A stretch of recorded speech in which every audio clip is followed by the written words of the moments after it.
So drug development in cystic fibrosis goes back to at least 25 years, but one of the interesting things about it is no matter what the drug that was being developed, the endpoint was oftentimes the same. It was FEV1, which is a measure of lung function. That really has been almost the golden rule in terms of developing drugs for cystic fibrosis, including for some experimental anti-inflammatory drugs that were tried in cystic fibrosis.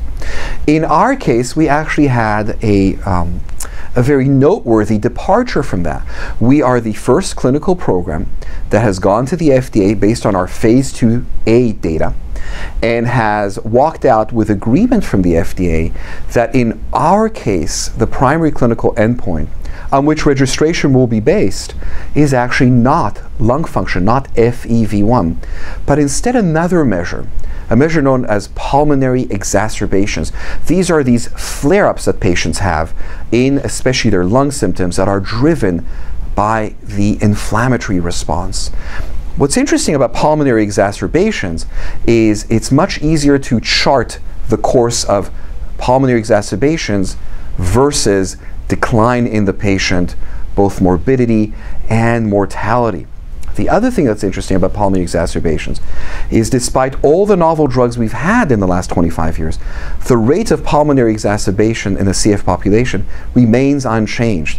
And just to give you an idea of just how important an exacerbation is, we estimate that about half the lung damage done over the life of a CF patient is driven by pulmonary exacerbation.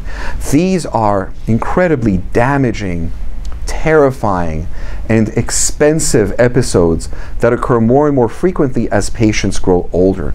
A pulmonary exacerbation, for example, can reach around about $100,000 an episode. So both the cost to the monetary cost to the system, but also the health cost to the patient are very considerable. I think for 2018, some milestones to think of would be the around the EULAR conference, the European League Against Rheumatism conference, which is the autoimmunity conference of Europe, as well as the American College of Rheumatology conference later this year, will be two data points which I think will be of interest.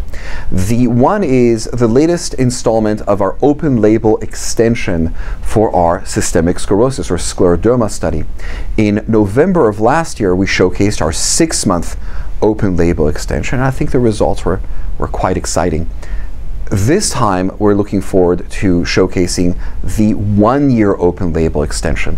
And that type of data can give us longer safety data as patients are exposed to the drug for longer and longer periods.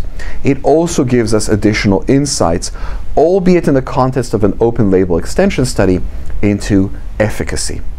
The other piece of data that I think will be related to that in a sense is our first ever open label extension data from our completed phase 2 in dermatomyositis. And our estimate that will be about the 6-month data point for that. Again, longer exposure in terms of safety, as well as are we seeing sustained or even increased efficacy in those patients.